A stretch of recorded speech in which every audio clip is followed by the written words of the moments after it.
Hey guys, Crewman here, and today I want to talk about the RX 7600. The recent price drop by AMD, along with Starfield being bundled with it, got me thinking, if you must buy a new GPU, and you don't want to buy used, which I totally understand, is the AMD RX 7600 the way to go? Long story short, I spent some time with a GPU we won't name. If you've watched some earlier videos of mine, you will understand why I refuse to name said GPU. And at $400 MSRP, it was a dumpster fire, pure and utter garbage. I gamed with it, and I felt like I was using a 2060 or maybe even a 2060 Super. I admit, assuming the worst, and having had enough of garbage next-gen GPUs, I skipped the 4060 non-TI entirely. And while at $300, it wasn't quite as bad. That's like saying that a melted 4090 cable isn't quite as bad as your GPU catching on fire. It still felt like a slap in the face from nvidia. So fast forward to now, and I saw the price of the 7600 went down to about $250, and that it came with a free copy of Starfield. So I went ahead and ordered it to see if maybe, just maybe, at $240 or at $250 USD, and if you value Starfield at say about $40, which is the price you get a used key for, at $210, is the 7600 worth it? And I think the answer is yes to both of those prices. So a disclaimer, this review assumes you prefer new GPUs over used ones, and you are looking to spend around $260-ish or less, which frankly, with the price of last gen still holding strong on even the new market, if you can find them, like say at a Micro Center or something, and thanks to most of the current gen offerings being quite below par, except at the upper tier, your options are pretty slim. But after spending a few days benchmarking and gaming with the 7600, I must say if you can get around that price range, I think people that are looking to build a system at around the $600 to $800 range or less will be quite happy with this GPU. So let's talk about my test bench. It is ever changing and currently is running a 5600X with an 850 watt power supply, platinum power supply, 16 gigs of DDR4, 3200 megahertz RAM, and an X570 motherboard. But if you were to buy something similar to this, all brand new and on Amazon, you would end up paying about $157 for the 5600X, $130 for a B550 motherboard. 16 gigs of DDR4, 3200 RAM will cost you about $40. A PSU should cost you about $60. A case will cost you about $60, and then you can get a 1 terabyte M.2 NVMe for about $40 right now on Amazon. Those Samsungs go on sale quite a bit. Now this would run you about $500 or about $475 to $485 brand new before taxes. Now this is just me looking on Amazon, which is the easiest place to buy it on. If you shop around, I'm sure there are better deals to be found.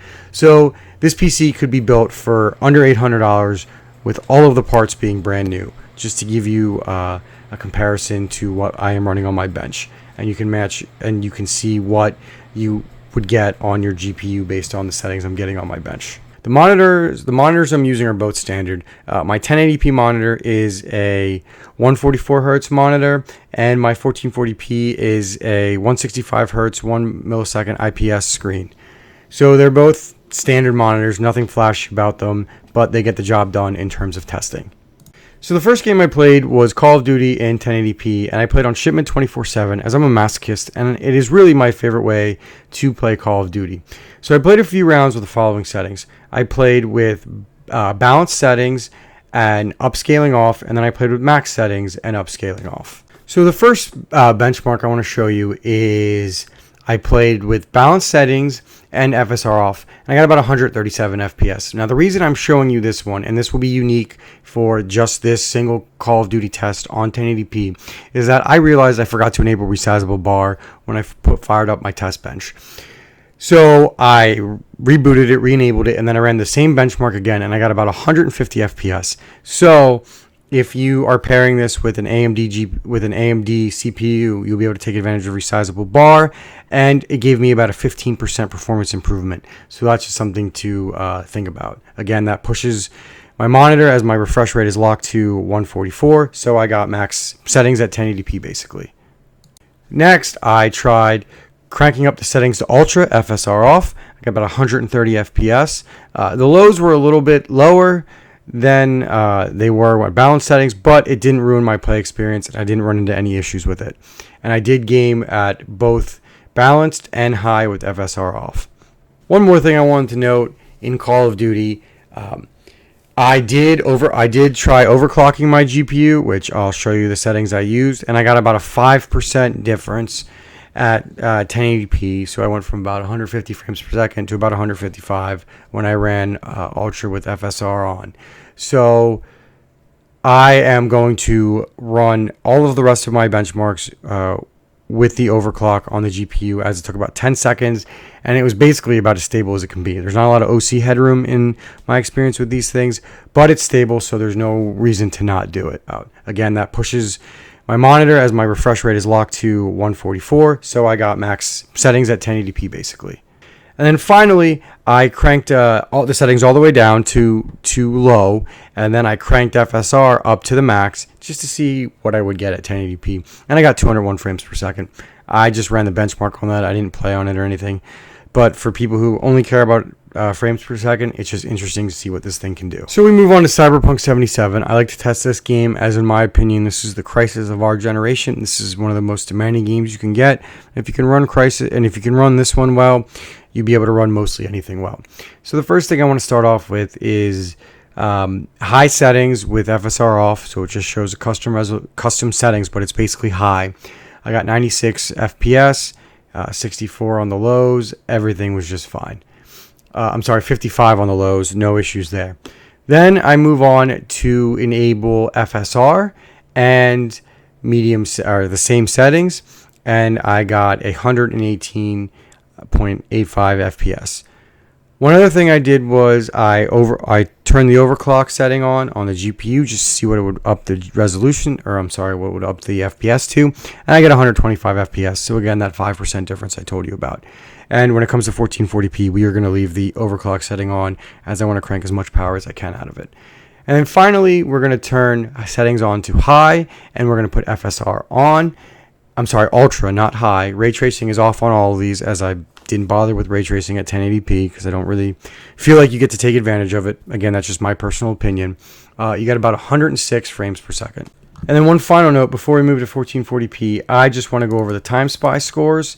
I got 10,303 with the unoverclocked GPU, and then with the overclocked GPU, I got 10,558 or 10,758.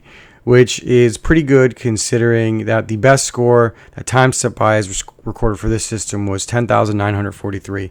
I would just chalk that up to someone had a higher end model and was able to overclock it a little more, or it just maybe they had more RAM or anything. But again, these are pretty solid Time Spy scores, especially for a GPU of this caliber. Okay, so moving on to 1440p. First, I tested the standard settings, high settings with FSR off, and I got an average of 61 FPS, which is great for 1440p. I think a lot of consoles wish they could play Cyberpunk locked at that frame rate, as well as a lot of PCs wish they could do that as well. So it's kind of impressive for the 7600. Next, we have the same settings, but with FSR set to quality, which gives you the best looking version of FSR. We got about 86 FPS, which is fantastic as far as playability goes. And finally, I decided to turn ray tracing on to medium. As you can see here, we got 31.4 frames per second. Now, I understand that, you'll have dips where the min FPS may not be playable, but I would say that is a playable experience if you want Cyberpunk to look its best, considering on my 4090 in 4K with ray tracing maxed and DLSS off, I get about 45 frames per second. Anyway, I don't know if that's your cup of tea, but the fact that it can ray trace at a playable frame rate at 1440p is pretty impressive for a card in this price range. All right, on to Call of Duty. So I did get a lot of playing time at 1440p on Call of Duty, and I was pretty impressed. So first, let's start off with I did balance settings on 1440p, and I did FSR off, and I was getting about 128 FPS, and the lows were about 84, and I gamed on this at quite a bit, and honestly, it was good. Now I'm kind of a graphics snob, so balance settings, you have to lower the quality a little bit, but There were no hiccups, and it played very, very well. So then I cranked it up to ultra settings with FSR off, and that was where I finally started to hit what I think is the limitation of what I would consider an enjoyable experience for me. I was getting about 80 to 90 FPS average, which is fine. The 1% lows were what killed it for me. You would definitely see lag spikes when you were playing.